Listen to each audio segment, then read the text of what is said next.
जय हिंद मेरे सभी दोस्तों को। तो पिछली कक्षाओं में हमने जीव विज्ञान के सामान्य परिचय की बात की थी और अगली कक्षा में या आज जो हम पढ़ रहे हैं इस कक्षा में हम आगे का जो चैप्टर है उसकी शुरुआत कर रहे हैं और जिसका नाम है सेल या कोशिका। तो आइए शुरुआत करते हैं दोस्तों। नेक्स्ट टॉपिक या चैप्टर हमारा आता है जिसका नाम है कोशिका, या इसी कोशिका जो है हम कोशिका को जो है हम सेल कहते हैं। हम किसी भी चीज़ को पढ़ने से पहले हमें उसकी रूपरेखा के बारे में जानना आवश्यक होता है और इसी की जो है कोशिका की रूपरेखा हम देखते हो लगभग जो हमारी विभिन्न प्रकार की प्रतियोगिता परीक्षा होती है वर्ग 3 लेवल की, जैसे कि MP पुलिस, MP SI, पटवार और जेल प्रेरी वगैरह में। तो इनमें इन्हीं सामान्य रूपरेखा से जो क्वेश्चन अधिकांश बन जाते हैं। तो दोस्तों आइए शुरुआत करते हैं। जो मैंने लिया यहाँ पर लिखा है कोशिका या सेल, तो कोशिका के अध्ययन को साइटोलॉजी कहा जाता है। साइटोलॉजी कोशिका के अध्ययन को कहा जाता है। Study of the cell, that is cytology. अब सर्वप्रथम कोशिका की खोज सन 1665 में रॉबर्ट हुक नामक वैज्ञानिक ने की थी। कोशिका के अध्ययन को साइटोलॉजी कहते हैं और सबसे पहले कोशिका की खोज सन 1665 में रॉबर्ट हुक नामक वैज्ञानिक ने की थी। लेकिन इन रॉबर्ट हुक ने जिस प्रकार की कोशिका की खोज की थी वह एक मृत कोशिका थी। वह एक मृत कोशिका की थी।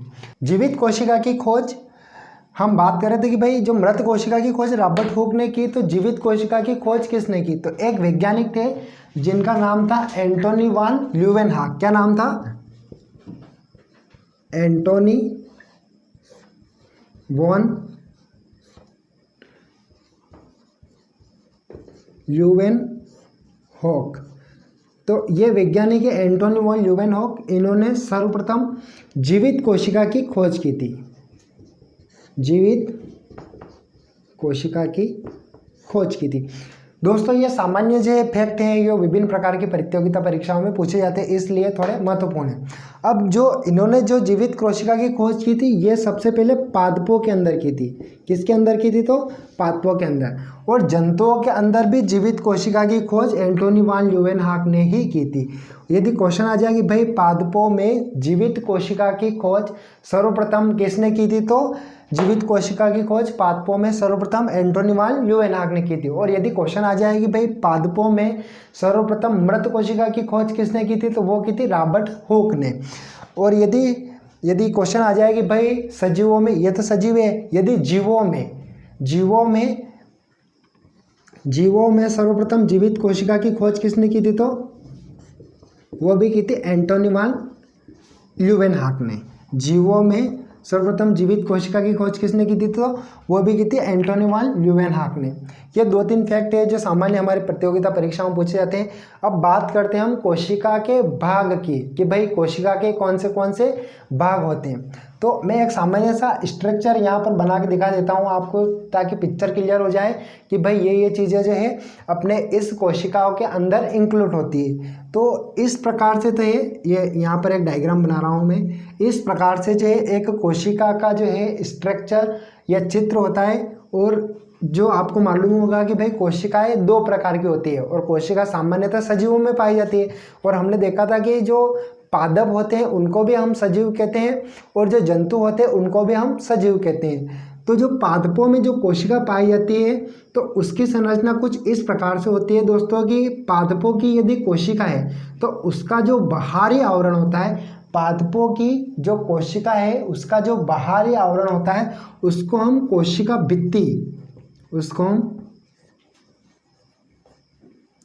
भित्ति या सेल वॉल कहते हैं। और इसके अंदर जो लेयर पाई जाती है इस कोशिका भित्ति के अंदर, इसको हम कोशिका झिल्ली या सेल मेम्ब्रेन कहते हैं। अब आपको जानकर एक ये होगा कि भाई जो कोशिका भित्ति होती है ये सिर्फ और सिर्फ पादपों में पाई जाती है और जो कोशिका झिल्ली होती है वह पादप और जंतु दोनों प्रकार की कोशिकाओं में पाई जाती है। अब हमारा यहाँ से क्वेश्चन बनता है कि पादप कोशिका का सबसे बाहरी आवरण कौन सा होता है। तो आपको क्या दिख रहा है यहाँ पर कि भाई पादप कोशिकाओं का सबसे बाहरी आवरण सेल वॉल या कोशिका भित्ति होती है। और यदि क्वेश्चन आ जाए कि भाई जंतु कोशिका का सबसे बाहरी आवरण कौन सा होता है, तो जंतु कोशिका का सबसे बाहरी आवरण कोशिका झिल्ली या सेल मेम्ब्रेन होती है। अब बात करते हैं आगे की। ये जो कोशिका भित्ति और ये कोशिका झिल्ली, यदि एक अलग से डायग्राम बना देता हूँ यहाँ पर तो आपको ठीक रहे। भाई यहाँ पर लिखा मैंने पादप और यहाँ पर मैंने लिखा जंतु। अब यदि जंतु कोशिका है तो इसका जो बाहरी आवरण है इसको हम क्या बोलेंगे, तो इसको हम बोलेंगे कोशिका झिल्ली। और यदि मैंने पादप कोशिका को बनाया, ये जैसे पादप कोशिका है कोई सी भी, तो इसका जो बाहरी आवरण है इसको हम क्या कहेंगे, तो इसको हम बोलेंगे कोशिका भित्ति। और ये जो है इसको हम बोलेंगे कोशिका झिल्ली, ये वाली। और यहाँ से अलग से ये डायग्राम बन गया। अब बात करते हैं वापस से इस कोशिका की। तो ये जो कोशिका होती है इसके अंदर इस कोशिका की सबसे बड़ी संरचना पाई जाती है, जिसको हम सेंट्रल या फिर केंद्रक कहते हैं, जिसको हम सेंट्रोइड या फिर केंद्रक कहते हैं। और इसी केंद्रक के अंदर दो मटेरियल्स पाए जाते हैं, जिसको हम डीएनए और आरएनए कहते हैं। अब यहाँ से ये जो कोशिका का चित्र इस प्रकार से कुछ दिखता होगा, तो आपके माइंड में कुछ ना कुछ ऐसी इमेज बन गई होगी, ऐसी उम्मीद मैं कर लेता हूँ। ठीक है, आगे देखते हैं। अब इस कोशिका से संबंधित कुछ फैक्ट्स पूछे जाते हैं, जो कि इस प्रकार है। कोशिका से संबंधित फैक्ट्स ये पूछे जाते हैं कि भाई जो सबसे बड़ी, संसार की सबसे बड़ी कोशिका कौन सी है, संसार की सबसे बड़ी कोशिका। तो दोस्तों संसार की सबसे बड़ी कोशिका होती है वो है शुतुरमुर्ग के अंडे की कोशिका, वो है शुतुरमुर्ग के अंडे की कोशिका।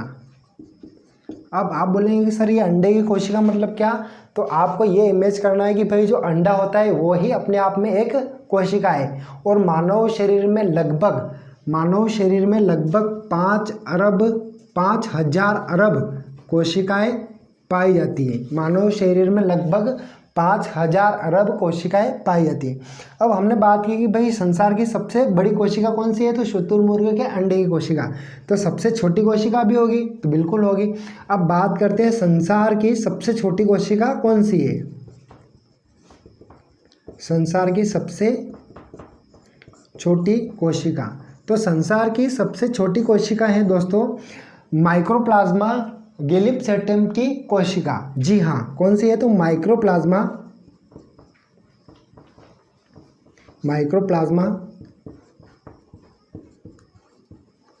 गैलिब्सेप्टम की कोशिका या फिर माइक्रोप्लाज्मा गैलिब्सेप्टम की कोशिका। ठीक है, अब बात करते हैं कि मानव शरीर में उपस्थित सबसे लंबी कोशिका कौन सी है। तो मानव शरीर में उपस्थित सबसे लंबी कोशिका न्यूरॉन या तंत्रिका कोशिका है। मानव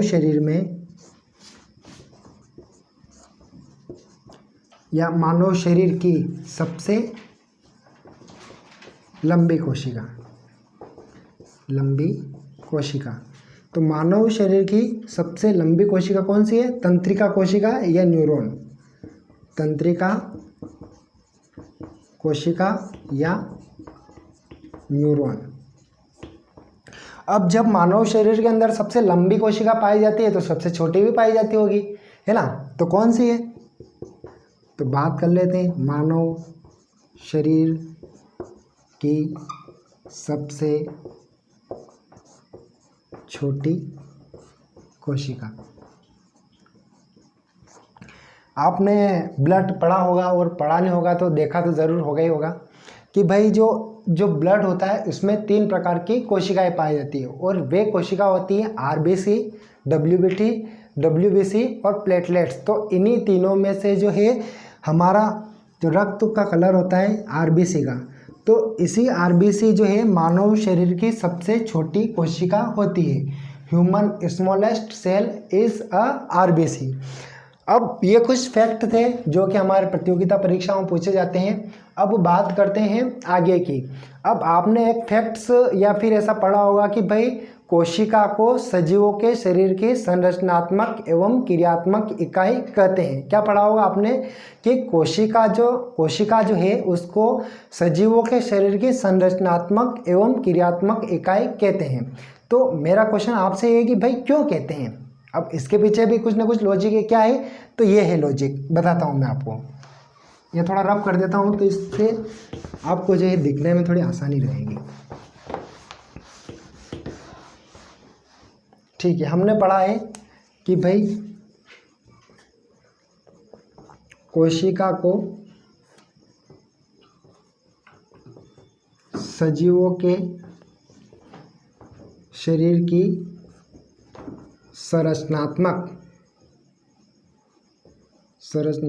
कोशिका को सजीवों के शरीर की संरचनात्मक एवं क्रियात्मक इकाई कहा जाता है।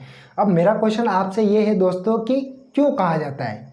ऐसा क्या है कर दिया इस कोशिका ने कि भाई जो कोशिका को पूरे सजीव का मतलब पादप और जंतु दोनों के शरीर की संरचनात्मक मतलब स्ट्रक्चरल, क्रियात्मक मतलब fundamental unit of the cell, तो कोशिका को सजीवों के शरीर की संरचनात्मक एवं क्रियात्मक इकाई कहा जाता है। और इसके पीछे लॉजिक ये है, आइए देखते हैं क्या है कि भाई जो कोशिका होती है, जो सेल या जो कोशिका होती है, तो आपको मालूम होगा कि कोशिकाएं आपस में विभाजित होती है। और ये किस प्रकार से विभाजित होती है तो ये पढ़ेंगे हम आगामी कक्षा में। तो कोशिका जो है ये आपस में समसूत्री, अर्धसूत्री और असूत्री इस प्रकार के जो है कोशिकाओं के अंदर विभाजन होता है। और कोशिकाएं विभाजित होती है और किसका निर्माण करती है, तो कोशिका विभाजित होकर उत्तक का निर्माण करते हैं। कोशिकाएं विभाजित होकर उत्तक का, ये टिश्यू का उत्तक का निर्माण करती हैं। और ये जो उत्तक होते हैं, ये उत्तक विभाजित होकर या जुड़कर अंग का निर्माण करते हैं। और जब ये अंग आपस में जुड़ते हैं तब अंग तंत्र का निर्माण होता है। अंग तंत्र का निर्माण होता है। अब अंग कौन से, तो विभिन्न प्रकार के अंग कौन से, तो भाई हाथ की उंगलियां हो गई, हाथ हो गया, पैर हो गए, नाक हो गया, गाल हो गया। ये जितने भी प्रकार के जो हमारा जो बाहरी स्ट्रक्चर है, जैसे कि आंखें हो गई, नाक हो गया, होंठ हो गए, दांत हो गए, तो ये सब क्या है, ये हमारे शरीर के अंग ही तो है। और हमारे शरीर के अंदर ये अंग है, तो अलग अलग प्रकार के जंतुओं में अलग अलग प्रकार के अंग पाए जाते हैं। और यही अंग जब आपस में मिलते हैं तो अंग तंत्र का निर्माण करते हैं, मतलब किसी न किसी प्रकार के सिस्टम का निर्माण करते हैं। और लिखा भी क्या है हमने कि अंग तंत्र। और ये तंत्र कौन से होते हैं, तो भाई ये अंग तंत्र होते हैं। जैसे कि 2-3 के एग्जाम्पल लिख दूँ मैं यहाँ पर। एक होता है जैसे कि आपका उत्सर्जन तंत्र, एक होता है आपका श्वसन तंत्र, एक होता है आपका परिसंचरण तंत्र। इसी प्रकार से बहुत सारे तंत्र होते हैं, जैसे कि कंकाल तंत्र हो गया या फिर परिसंचरण तंत्र हो गया। तो इस प्रकार के कुछ तंत्र भी आपस में जुड़ जाते हैं और फिर ये तंत्र मिलकर के किसी सुव्यवस्थित शरीर का निर्माण करते हैं। इसीलिए जो है हमने कोशिका को सजीवों के शरीर की संरचनात्मक एवं क्रियात्मक इकाई कहा है। क्यों कहा है, क्योंकि यदि कोशिका ही नहीं होती तो आप सोचिए दोस्तों, क्या हमारे शरीर का निर्माण हो पाता क्या, तो बिल्कुल संभव भी नहीं है। तो इसीलिए भाई कोशिका होगी तो कोशिकाएं आपस में विभाजित होकर उत्तकों का निर्माण करेगी और ये उत्तक आपस में जुड़ेंगे और अंगों का निर्माण करेंगे। और जब ये अंग एक दूसरों से आपस में कंबाइंड होते हैं, ये जुड़ते हैं, तभी जाकर अंग तंत्र का निर्माण होता है। और अंग तंत्र के बाद किसका निर्माण होता है, तो किसी भी जीव के शरीर का सुस्पष्ट एवं विकसित शरीर का निर्माण होता है। इसीलिए हमने कहा है कि भाई शरीर के निर्माण में सबसे महत्वपूर्ण भूमिका कौन निभा रहा है, तो कोशिका। तो इसीलिए जो है इस कोशिका को हमने सजीवों के शरीर की संरचनात्मक एवं क्रियात्मक इकाई कहा है। बात करते हैं दोस्तों इससे आगे की। ठीक है, हमने जो कोशिका का छोटा सा स्ट्रक्चर बनाया था, उम्मीद करता हूँ कि इतना आपको समझ में आ गया होगा। हमने कोशिका का स्ट्रक्चर बनाया होगा तो एक सामान्य सी इस प्रकार से जो कोशिका होती है। और यदि पादपों की यदि अंदर हम बात करें तो पादप कोशिका यदि हम बात करें तो पादप कोशिका का सबसे बाहरी जो आवरण होता है उसको हम कोशिका भित्ति कहते हैं। और यह सिर्फ और सिर्फ कोशिका भित्ति किस में पाई जाती है, तो ये सिर्फ और सिर्फ पादप कोशिकाओं में पाई जाती है। और यदि जंतुओं की बात करें तो जंतु कोशिकाओं का सबसे बाहरी आवरण जो होता है वह कोशिका झिल्ली का होता है, कोशिका झिल्ली का होता है। और इसके मध्य में इस कोशिका का मैनेजर पाया जाता है, या इस कोशिका का मस्तिष्क पाया जाता है, या फिर इस कोशिका का सबसे बड़ा भाग cells biggest material that is centroid मतलब केंद्रक होता है। और इसी केंद्र के अंदर दो अम्ल पाए जाते हैं या दो आनुवांशिक पदार्थ पाए जाते हैं जिसको हम डीएनए और आरएनए कहते हैं। अब हम चर्चा इन्हीं की चीज़ों के ऊपर करेंगे। हम हेडिंग डाल देते हैं कि भाई कोशिका के भाग, कोशिका के भाग। अब जो कोशिका भित्ति होती है ये किस में पाई जाती है, तो ये पाई जाती है पादप में। और कोशिका झिल्ली किस में पाई जाती है, तो ये पाई जाती है पादप और जंतु दोनों में, पादप और जंतु दोनों में। अब क्वेश्चन यहाँ से जनरेट होता है कि कोशिका भित्ति किस चीज़ से मिलकर बनी होती है, तो कोशिका भित्ति सेल्यूलोज से मिलकर बनी होती है, कोशिका भित्ति सेल्यूलोज से मिलकर बनी होती है। और क्वेश्चन आता है कि भाई कोशिका झिल्ली किस मटेरियल की या किस पदार्थ की बनी होती है, तो कोशिका झिल्ली फास्फोलिपिड की बनी होती है। किसकी बनी होती है, तो फास्फोलिपिड की कोशिका झिल्ली बनी होती है। फास्फोलिपिड या फिर इस फास्फो का मतलब होता है प्रोटीन, इस फास्फो का मतलब होता है प्रोटीन। और ये यहाँ पर जो लिखा ना मैंने लिपिड्स, इसका मतलब होता है वसा, इसका मतलब क्या होता है वसा। तो हम ये बोल सकते हैं कि भाई जो कोशिका झिल्ली होती है वो फास्फोलिपिड की बनी होती है। और यदि फास्फोलिपिड से नहीं बनेगी तो वो किसकी बनी होगी, तो प्रोटीन प्लस वसा से मिलकर कोशिका झिल्ली बनी होती है। लेकिन जो कोशिका भित्ति होती है, जो सेल वॉल होती है, वो पादपों में पाई जाती है। और जो पादपों की कोशिका भित्ति किसकी बनी होती है, तो वो बनी होती है सेल्यूलोज की। आइए आगे बात करते हैं। अब बात करते हैं जो कोशिका होती है इसके अंदर कोशिका का सबसे बड़ा भाग पाया जाता है जिसको हम सेंट्रोइड या जिसको हम केंद्रक कहते हैं। इसको हम क्या बोलते हैं, तो इसको हम केंद्रक कहते हैं। और इसी केंद्रक के अंदर दो आनुवांशिक पदार्थ पाए जाते हैं जिसको इस केंद्रक के अंदर दो आनुवांशिक पदार्थ पाए जाते हैं जिनके नाम है डीएनए और आरएनए। अब बात करते हैं केंद्रक की, अब बात करते हैं केंद्रक की, अब बात करते हैं केंद्रक की। तो केंद्रक के खोजकर्ता रॉबर्ट ब्राउन नामक वैज्ञानिक है। केंद्रक की खोज किसने की थी, तो रॉबर्ट ब्राउन ने, रॉबर्ट ब्राउन ने। और ये ब्राउन ने, है ना। और यदि मैं आपसे पूछ लूँ कि कोशिका की खोज किसने की थी, जी हाँ, कोशिका की खोज किसने की थी, तो कोशिका की खोज की थी रॉबर्ट हुक ने। किसने की थी, तो रॉबर्ट हुक ने। कंफ्यूज नहीं होना है दोस्तों। कोशिका की यदि बात करेंगे तो उसके खोज करता है रॉबर्ट हुक, और केंद्रक की यदि बात की जाए तो इसके खोज करता है रॉबर्ट ब्राउन। अब बात करते हैं इसके अंदर के मटेरियल की। तो इसके अंदर दो आनुवांशिक पदार्थ पाए जाते हैं। ये दोनों क्या है, तो ये दोनों आनुवांशिक पदार्थ है। और इन दोनों आनुवांशिक पदार्थ के ऊपर अलग अलग वैज्ञानिकों ने जो है अपने अपने मॉडल प्रस्तुत किए हैं और इनकी फुल फॉर्म बताई गई है। तो हम बात करते हैं इसकी। तो भाई केंद्रक है, इसके अंदर दो आनुवांशिक पदार्थ कौन से हैं, तो एक है डीएनए और एक है आरएनए। इस डीएनए का पूरा नाम, इस डीएनए का फुल फॉर्म होता है डीऑक्सी राइबोस न्यूक्लिक एसिड। इस डीएनए का फुल फॉर्म क्या होता है, deoxy ribose nucleic acid, deoxy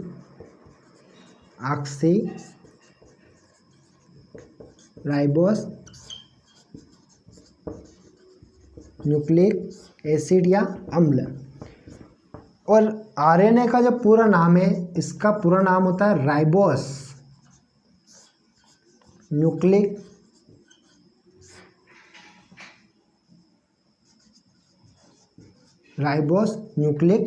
अम्ल। अब हमने यहाँ पर एक टर्म पढ़ी, आपको समझ में आ रहा होगा कि भाई अम्ल तो मतलब यहाँ पर एसिड की बात चल रही है। ये जो न्यूक्लिक है ये मतलब कुछ पिक्चर हमारे उलझी हुई है, और यहाँ पर जो राइबोस लिखा है तो ये भी हमारे पिक्चर उलझी हुई है। तो आइए इसको सुलझाते हैं। जहाँ पर भी हम राइबोस टर्म का प्रयोग करेंगे या राइबोस शब्द का प्रयोग करेंगे तो हमें वहाँ पर ये सोचना है कि यहाँ पर प्रोटीन की बात हो रही है। जी हाँ, जहाँ पर भी आपको दिखे, जैसे मैंने बोला था यहाँ पर कि भाई हमने बायोलॉजी, एक छोटा सा एग्जाम्पल लेता हूँ, हमने लिखा था कि बायोलॉजी, तो लॉजी का मतलब क्या, तो आप समझ रहे हो कि सर लॉजी का मतलब होता है टू स्टडी। तो उसी प्रकार से आपको समझना है कि भाई राइबोस का मतलब क्या होता है, कि राइबोस यदि कहीं पर बात चल रही तो वहाँ पर किसकी बात होगी, तो प्रोटीन की बात होगी। ठीक है, आज हमने सेल को पढ़ा और इससे संबंधित कुछ फैक्ट को देखा, और अगली कक्षाओं में इससे आगे का हम पढ़ेंगे, और इसमें हम पढ़ेंगे कि भाई कोशिका सिद्धांत किसने दिया, कोशिका किन किन चीज़ों से मिलकर बनी होती है, और क्या वाकई में कोशिकाएं विभाजित होकर ऊतकों का या फिर उन्हीं चीज़ों से जो है अंग तंत्र या शरीर का निर्माण होता है, और किस प्रकार से जो है नए जीव की उत्पत्ति होती है। ये सब पढ़ेंगे हम अगली कक्षाओं में। लेकिन उससे पहले एक क्विक रिवीजन लेते हैं जो हमने आज पढ़ा है, और कौन से क्वेश्चन आज की क्लास से हमारे जनरेट होते हैं, या कौन से क्वेश्चन जो जनरेट हुए हैं पिछली कक्षाओं में पूछे गए हैं। ठीक है, तो हमारे यहाँ से क्वेश्चन जनरेट होते हैं कि भाई कोशिका के अध्ययन को क्या कहा जाता है, तो कोशिका के अध्ययन को साइटोलॉजी कहा जाता है। सर्वप्रथम कोशिका की खोज किसने की, तो रॉबर्ट हुक ने सन 1600, बताइए कमेंट में बताइए कौन सा है, सन 1600, मैं भूल गया हूँ, सन 1600 आगे का आप बताइएगा। किस सन में जो है सर्वप्रथम मृत कोशिका की खोज हुई। उसके बाद जो कोशिका है, तो जीवित कोशिका की खोज किसने की, तो एक वैज्ञानिक थे जिनका नाम था एंटोनी वन ल्यूवेनहॉक। तो ये वही वैज्ञानिक थे जिन्होंने जीवित और पादपों के अंदर जीवित कोशिका और जो हमारे जो मनुष्य होते हैं उनके अंदर जीवित कोशिका की खोज की। उसके बाद नेक्स्ट क्वेश्चन जो यहाँ से जनरेट होता है दोस्तों, कि कोशिका का, पादप कोशिका का सबसे बाहरी आवरण कौन सा होता है, तो पादप कोशिका का सबसे बाहरी आवरण होता है सेल वॉल या कोशिका भित्ति। और कोशिका भित्ति किस चीज़ से मिलकर बनी होती है, तो सेल्यूलोज से। और क्वेश्चन आता है यहाँ से वापस से कि भाई जंतु कोशिकाओं का सबसे बाहरी आवरण किस चीज़ का बना होता है, तो जंतु कोशिकाओं का सबसे बाहरी आवरण सेल्यूलोज का बना होता है। और जंतु कोशिका का सबसे बाहरी आवरण किसे कहते हैं, तो वो हम बोलते हैं सेल मेम्ब्रेन को या कोशिका झिल्ली को।